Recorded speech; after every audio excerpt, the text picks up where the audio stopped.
Feel like I'm trying to like hypnotize you with this Apple logo background going on. Hey, ladies and gentlemen of the internet, Adrian here for Digital Dojos. And today we're going to be talking about Apple's iPhone 16 or their September 9th event. Truth be told, this is the first event in maybe 6+ years. The last event that I missed, even just like coverage wise, like watching the event live, was because I fell asleep during like one of the iPad events back when I had to watch it at like 1 a.m. back in Japan. But I was actually flying back from Japan this time around on September 9th, the morning of, landed about an hour after the keynote finished and had to watch it after the fact and get caught up. And part of me was sad because it's been a tradition for me to catch these events and watch them just purely as a tech enthusiast, alongside getting to cover them and give my insight into the events. But after actually watching the event these last couple days and getting adjusted post-jet lag, I will say that this may be one of the more underwhelming events or disappointing events in quite some time. And I usually can find silver linings to justify things, but let's talk about it. So this year, there were a couple announcements. I feel like they worded this whole thing very odd. But essentially, yeah, you have the new watches, you have the new AirPods, you have the new phones, to keep it simple. And we're actually just going to tackle it just from the way Apple kind of presents it here on their website, starting with the iPhone 16, the replacement of the current flagship phone. And here's the thing. I always talk from a perspective of somebody who previously did tech content creation and reviewing and all that things for a living. So I was very jaded perspective in privileged position in that I've had the opportunity to upgrade year after year. Like, it's been a very long time since I haven't upgraded or skipped a generation. It might have been the S generation. It was the last time I skipped an upgrade. But this is one of those years where I'm genuinely considering potentially not upgrading. And I say that, and I've said that in years past, and I did it anyway, and I've justified it by wanting to get the content out, wanting to get a review for the people. I do it for you. But honestly, it's a pretty underwhelming update. I've been able to find things in years past or phone upgrades that I've been able to justify somewhat in terms of the upgrade. But this year, let's go ahead and start with the baseline 16, because really the 16 Pro is mostly this plus a little bit here and there. Same design language, first and foremost. If anything, I think the iPhone 16 in recent years, they get lucky with the design colors and changes. The 16 Pro, the 15 Pro, 16 Pro, 14 Pro, 13 Pro, they've always had the kind of their standard color ranges, and I'm starting to get bored of the color lineup, so I wish they would throw more curveballs in there. But you got a lot of new color updates here. You got the new teal color. You get what they're calling ultramarine here, the pink, the vibrant white, and just the classic black. You'll notice in the iPhone 16 design, they did go back to the stacked camera design. So this kind of uniform 2-camera design, which I think looks cleaner. And it's actually also for purposes of, I believe, to make for some of the sensors and taking spatial photos and video, if you bought an Apple Vision Pro and whatnot. So they did make that revision or change or revert, if you want to call it that. And then really design language wise, it's mostly the same. The notable change in the iPhone 16 lineup, what they spent a lot of time talking about, was this camera control touch zoom click. Essentially taking, which I believe what used to be the SIM card port before they went all eSIM, if I'm not mistaken, and turning it into a camera shutter touch sensitive, touch capacitive button. It's going to be very reminiscent of the Magic trackpads and whatnot, which Apple does great. These kind of glass buttons that use haptic feedback and touch. This is harkening back to the Touch ID days, which I was a big fan of, and the haptic feedback on the screen, and integrating this on this little small camera button. And look, yeah, it makes sense if you're taking photos in landscape. It makes life a little easier. But this is one of those things, almost like the action button with this phone, that it's a cool feature. I think this one will get more use than the action button in my perspective, just because people generally use these phones for the camera and really make it convenient to take photos, whether you're in landscape or portrait, without blocking the screen. But outside of that, I don't know. It's a very nice to have feature. I don't think this changes the game necessarily. from having to click here versus having to click on this little button on screen, or use like prior like the volume buttons or whatever to use shutter. It's not a crazy like, oh man, like I need to run out and grab this phone sort of deal. This is more of like the S upgrade, to be honest. Like it's you're getting slightly better cameras, you're getting obviously better hardware, you're getting the new A18 chip in these iPhone 16s, which like I've always said year after year, like I don't need to dive into the nitty gritty specs, but yes, it's faster. You're gonna have better graphics performance. You can play more of the AAA titles, but I want to put this in perspective. I get it. Like as somebody who gets to upgrade year after year, these chip upgrades, even though they're phenomenal, and like these A18, the A17, the Apple Silicon in general, phenomenal hardware. Obviously, these aren't like leaps and bounds crazier if you're coming year after year, but I understand the mass market, the average consumer, they may be on an iPhone 12, 13, so on and so forth. And yes, these upgrades are going to mean a lot to them and make a lot of difference in terms of efficiency and performance. And that leads me to looking at the Apple iPhone 16 Pro, like the Pro line, the top of the line iPhone. What are you getting compared to the iPhone 16? And in honest, not much. They focus a lot on this whole like built for Apple intelligence, which is all software based. It's essentially Apple's like AI and trying to make Siri worth a damn finally. But you can see it's like in all their marketing for these new phones. But the reality is this phone is going to get Apple intelligence. And the year before that, I think, is also going to get Apple intelligence, if I'm not mistaken. Apple actually does a really phenomenal job of supporting their older devices and their older lineup. It's something that I give Apple a lot of credit for in this space. Outside of this, the Pro is getting the same camera control. It's getting the A18 Pro chip, obviously, to allow for faster overall performance and do things like the 4K 120 FPS Dolby Vision. Upgrade in battery life, which is typically standard in the Pros. I believe like it's getting just like a generally bigger battery internally. But I can see why a lot of people are saying like the Pro this year may not be worth getting in comparison to just the standard iPhone, and unless you really need all those like tiny, or those like feature bumps, if you're really using this for like high-end cinematography and so on and so forth. But even then, a lot of the focus is on the software. There's not a lot of hardware upgrades here across the board that make it stand out even against the iPhone 16 and like truly make it a more pro phone, in my opinion. Yes, the 4K 120 and all that, it's great. It obviously has the faster refresh rate screen compared to the iPhone 16, which I know a lot of people like. Still having the iPhone 16 on 60 hertz is kind of baffling to some people. But not a ton or a huge reason to upgrade, and even more so if you're on the previous, I'd say even 2 generations. So the iPhone lineup this year to me, great, but it felt more like an S upgrade like it has in years past. The camera control is like a more gimmicky thing I'm sure will be convenient, but much like the action button, it's not something I feel like I personally, or sorry, I should say, I feel like I'd use the camera control more, but much like the action button, I used it a lot in the beginning and then I stopped using it. I think the camera control I'd actually use consistently just because I use my phone a lot as a camera. But, is it worth upgrading for, in my opinion? Probably not. It's going to depend on where you're coming from. For me personally, probably not. But will I do it anyways?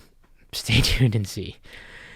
Next up was the Apple Watch Series 10. And I think in kind of line with like updates that a lot of people thought were going to be much different, this is actually the product I remember seeing a lot of hype and like rumors around.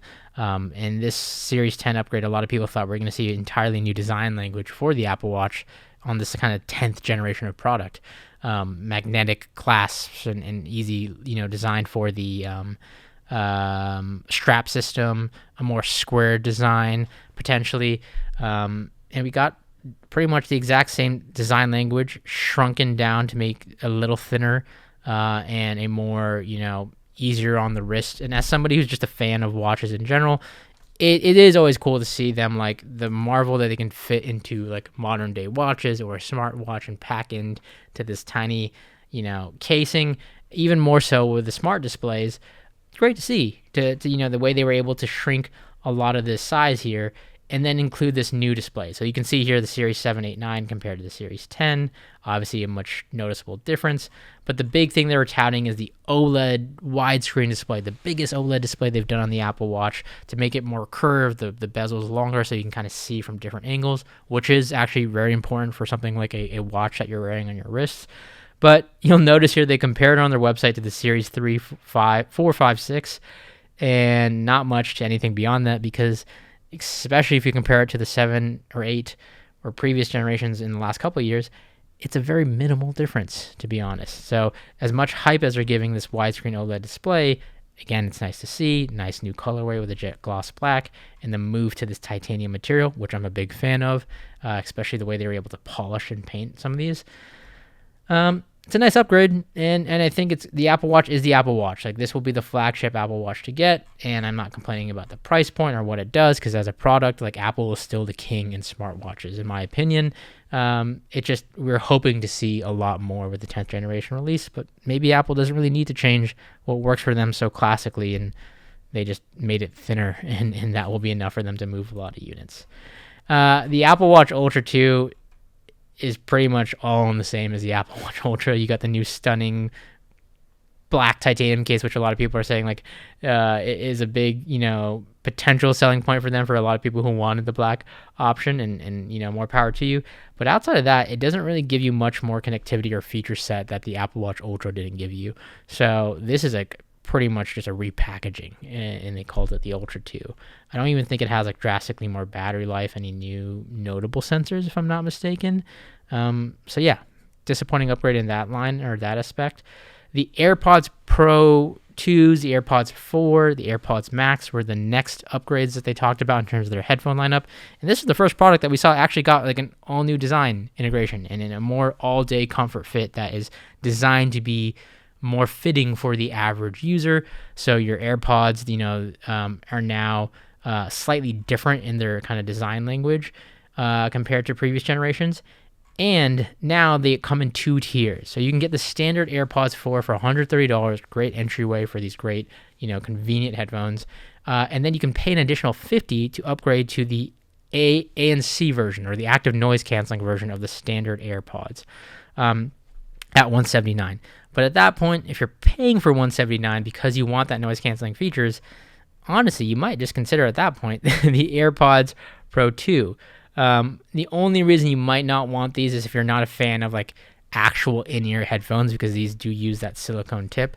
Personally, I'm a big fan of my Apple AirPods Pro. This is probably my most used Apple product outside of my phone, of course. And I've been meaning to upgrade these because the battery life has been deteriorating.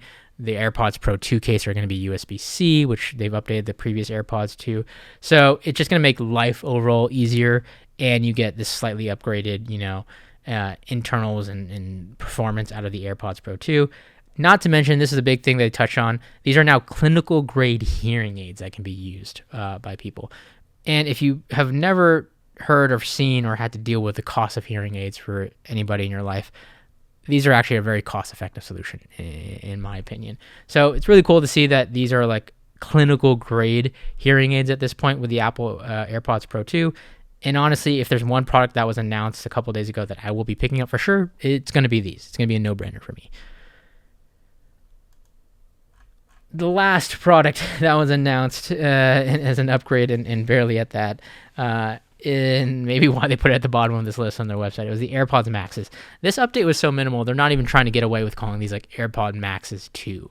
And I think it would be a injustice to do so. These get new colorways, which are great. And then they get the USB-C port, which a lot of people gave Apple a lot of flack for releasing this 4 years ago without the USB-C port, especially when a lot of their products were already moving that way, and a lot of their products had a USB-C port. And that's it. These are the $500+ headphones that are Apple's top-of-the-line hi-fi headphones that, admittedly, when these came out, I was skeptical. I finally picked up a pair a couple years ago, and I use these as my in-office headphones. I leave them at the office, and when I travel and go on a plane, I'll take them with me. I recently picked up these pair of the Sonos headphones, and I'll be comparing these and checking these out in that same kind of category. But I love the AirPods Max for the robust feel, weight, integration with the Apple ecosystem, like the ease of use that pairs with my Macs, my iPhones, all of that stuff. Super convenient, but there was a lot that was lacking in that original design. The crazy case design that it came with, the lack of USB-C, and the lack of like a power button. I didn't realize how much I actually appreciate that in some level until I had these. So all of those things were things that people talked heavily about, and the AirPods Max upgrade, whatever you want to call it, not twos, basically replaced that port that should have been done 4 years ago, threw some new colors on, and called it a day. This doesn't even feature the H2 chip that the current and newer AirPods have for better connectivity and wireless association with the devices. No additional buttons, no additional hardware, no audible improvements or audio improvements to like the speakers and the drivers. Same price, 4 years later, new colors, and it has a lightning port. And I think that's Apple for you in the best sort of analogy. So these will definitely be a product I will be skipping. But then again, I'm not the best character of judgment here in that I picked these up from an airport because I left my AirPods Maxes at home before a 10-hour flight. So maybe don't take my advice. So look, at the end of the day, there are a lot of products announced, and I always do these videos and try to think of these products as a whole from the perspective of not just somebody like myself who, as a tech enthusiast, I still love new technology, and I try to find the silver linings and the, technological marvels in a lot of these new product announcements that I can be excited about. But for me personally, there's not a lot of like products in this lineup that I'm like itching to go out and upgrade or check out or try. But that doesn't mean it's not for you. It doesn't mean it's not for the masses out there. Because like I said, there's a lot of different people from different perspectives and upgrade paths that are coming from older generation devices or never having owned a device like an Apple Watch or an AirPod or an iPhone for that matter. And that's where you have to put into perspective like who the market is trying to cater to at scale and at masses. But that doesn't mean that you can't give a little criticism to the major corporations out there for not trying to, really iterate, or in Apple's words, innovate on a lot of, what we want to see and kind of break the standard mold and push, the agenda and the bar that much more forward.